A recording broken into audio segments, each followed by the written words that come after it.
Celebrating 30 years of phenomenal trend forecasting, 5 times a week, Monday through Friday. Here's Gerald Celente with today's trends in the news. Hi, this is Gerald Celente. It's Wednesday, March 22nd, 2017, and here are some of today's trends in the news. On the market fronts, over there in Asia, boop, down. Over there in Europe, down. Here in the States, bip, mixed, but just a little bit. Oil down a bit, and gold up a bit. So, what's going on? Well, all those stocks went down over there in Asia and in Europe because of what happened yesterday with the Dow. Had its worst down period since Trump got elected, actually going back to October. So here's from CNBC. After a pretty extensive sell-off yesterday, stocks closed mixed ahead of key healthcare vote. And that's what everybody's waiting for. And when you listen to Trump at the Louisville rally on Monday in Kentucky, that's what he was talking about. He went on and on and on about they have to pass this Obamacare Repeal Act. But on Tuesday afternoon, the Freedom Caucus threatened to formally oppose the bill if the language in it did not change dramatically. The caucus chairman said after a White House meeting Wednesday, there is still not enough votes to pass the bill. So, I don't understand why this has to do with all the other economic programs that the Trump administration is supposed to have into place, like cutting taxes, like infrastructure rebuilding, like those regulations that they're deregulating, like bringing back all that tax money from overseas that corporations are stashing over there so they don't have to pay tax. So, tomorrow's going to be a big day. Everybody really, when I say everybody, most people believe there's going to be a sell-off. The markets have gone up on expectations and they haven't been met yet. And again, we only call it like we see it. We don't have any agenda here. We're political atheists. So save your comments about don't say something bad or say something nice. I don't want to hear them. I only want to say what we see and what we believe in, because you know the motto of the TrendsJournal, think for yourself. So this is the way we're thinking for ourselves. So our estimate is the markets, the S&P is up 10% since Trump got elected. We can see a 10% or even a 15% S&P decline, but we don't see a crash at this point. Again, this isn't news that the markets are overvalued. Shares seen as more overvalued than at any point since 2001, a survey showed. More investors say stocks are overvalued than any point since 2001, pointing to an anxiety that was amplified yesterday as U.S. stocks had their largest intraday drop of the year. Now, the valuations on the forward price to earning measures for the S&P 500 is now at its highest level actually since 2004. So again, if Trump doesn't deliver, the markets won't either. Oil was down a bit today, just closed down a little bit, was down a lot more. You're not going to guess why. Oil prices recouped much of their losses after sliding to almost 4-month lows on Wednesday after data showed U.S. crude inventories rising faster than expected. Why go on? Again, the markets are manipulated. The OPEC cuts are not making a difference. They're doing everything they can, these countries, to keep the price of oil up, because if the price of oil doesn't go up, countries like Saudi Arabia, Russia, and others, they have real budgetary problems. Venezuela, other nations, Nigeria, that rely on oil as their primary income base. And again, with Saudi Arabia, what are we looking at? At Brent crude at around $50 a barrel. They need $100 a barrel to break even on their budget. Again, tie everything together as we do globalnomically, as been writing in the Trends Journal with our energy stories and alternative energies, as the one in the last Trends Journal as well. New energy source for a fraction of the cost. The sun cell could transform energy production as we know it. So that's in the Trends Journal.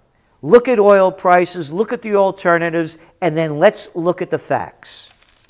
Green groups hailed decline in coal power plants. This is from the Financial Times. The world's hunger for new coal power plants has abruptly and unexpectedly slumped, improving the chances of averting the most dangerous levels of global warming, a group of environmentalist organizations say.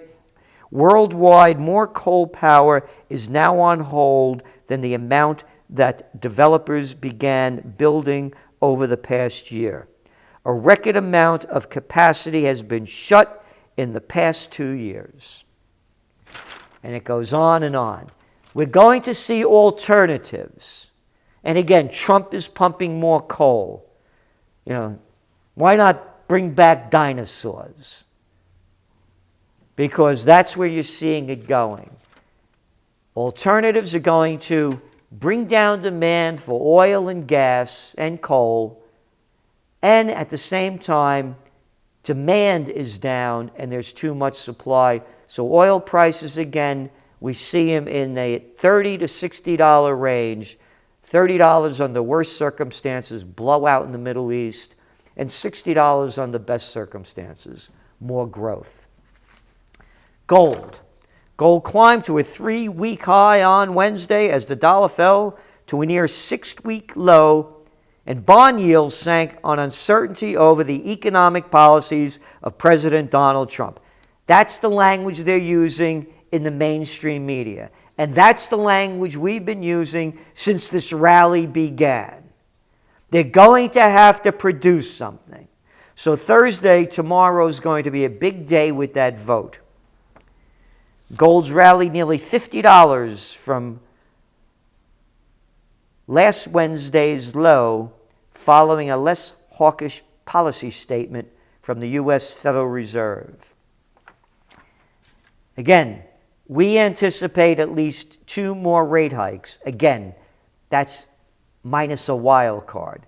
So gold, we still believe, is under pressure on the downside. It has to go well over $1,300 to advance to the $1,400 mark.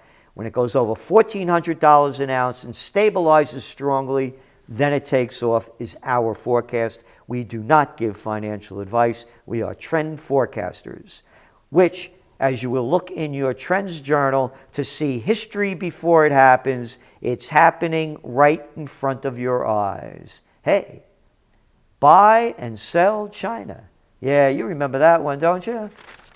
Here in New York, Chinese group buys Park Avenue building. A Chinese conglomerate is in contract to buy a Park Avenue office building for $2.21 billion, among the highest prices ever paid for New York Tower. Boom. Ready for more? Fosun, F-O-S-U-N, Fosun, widens global real estate ambitions. Chinese company expands abroad to win investors from its home market. The property arm of Fosun International, the Chinese conglomerate, has opened offices in more than a dozen cities around the world as it looks to link up with Chinese groups wanting to invest in global real estate. Its president, Alex Gong, said, "The policy to restrict capital flight has prompted fears about future flows of outbound Chinese investment." But Mr. Gong said, quote, "I don't think the government has been closing doors. It's more about putting regular restrictions to make sure the flow of capital is smooth." So where are they opening these places up? They're opening them up in Tokyo, in London, Lisbon, New York, Zurich, Sydney, Sao Paulo, Moscow, Singapore, Milan, Seoul, Mumbai, Frankfurt, and Warsaw. Buy and sell China. It's only going to grow. And talking about growing, wealth of world's billionaires soars amid stock market surge. The ranks of the world billionaires registered a sharp increase in 2016, according to Forbes. The combined wealth of those on Forbes billionaires list rose 18%. You ready for this? To $7.67 trillion. And now we have just 8 of these billionaires having more money than half the world's population combined, the lower half. These guys should be taxed and overtaxed and more taxed, but hey, not when you have the merger of state and corporate powers, which is called fascism, and they're running the show. Because as the top grows, the bottom shrinks. Auto lenders are on a bad trip. U.S. auto finance sector has taken a bad turn. An investor update on Tuesday from auto lender Ali Financial, formerly the auto lending arm of General Motors, added to building evidence that trend lines are negative in the industry. That ranges from rising defaults to falling used car prices. But again, nothing new to TrendsJournal subscribers. We've been writing about the subprime oil crisis. It's been in Trends in the News, in Trends Monthly, and on and on and on. Who are going to be the winners? Who are going to be the losers? Well, again, we talked about it at length. And then to make sure that you have history before it happens and you get more bang for your buck by subscribing to the Trends Journal, which you get Trends in the News, Trend Alerts. Besides the Trends Journal, you get a Trends Monthly, and it's out today. History before it happens. Trump's budget, military wins, will economy grow? Other stories, antibiotic resistance, a crisis. Green energy, jobs grow. Artificial intelligence in a box, and much, much more. So let's go on the first one. Trump's budget, military wins, will economy grow? Just to show you what's going on. Stronger dollar could crimp Lockheed's F-35 sales abroad. One story after another about the military-industrial complex, the competition, Russian arms sales to China stroke U.S. fears, and the realities. U.S. airstrikes on Syria mosque, this was last week, killed 49 civilians. U.S. airstrike kills 33 civilians sheltering at Syrian school. And then today, over in London, London terror attack near UK Parliament, what we now know. This is from USA Today. Apparently some crazy SOB slammed his car into innocent civilians, and a cop shot the guy. And he stabbed and killed a cop as well. So now they're going to use this because they already have it in play. When you see yesterday, US, UK ban carry-on electronics out of these Arab nations. Yeah. It's going to do nothing. It will hurt the airlines, and the companies are saying they're doing it purposely and attacking those airlines because they're becoming more profitable and cutting into UK and US competition. But that's a whole other story I don't know. That's what they're saying. But what are they going to stop? A madman in a car with a knife? You want to commit a terror attack, you could do it. You don't have to do it on an airplane. And this is also hurting tourism, particularly in the United States, and they're looking for a decline in it as well. So in your Trends Monthly, we don't only cover this story, we cover many others. There's a lot going on now. Goes back to gold as a safe haven asset. Goes back to your Trends Monthly when we talk about Trump putting more money into the military and where that money is going. Again, over 7,000 airstrikes in the past 2 months in Syria and Iraq since Trump's been in. The war drums are beating louder. We're seeing with the investigations from the FBI into Trump's people as well. Let's hate Russia. Tensions building between North Korea and the United States. Bombs away in Yemen. And now this terror strike by one crazy guy that's going to put everybody on high alert, rob us of more of our rights, and do nothing to stop one crazy person out of what? 7.2 billion?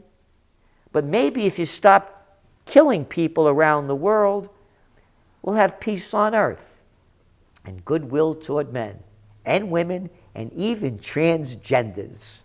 This is Gerald Celente, and that's some of today's Trends in the News.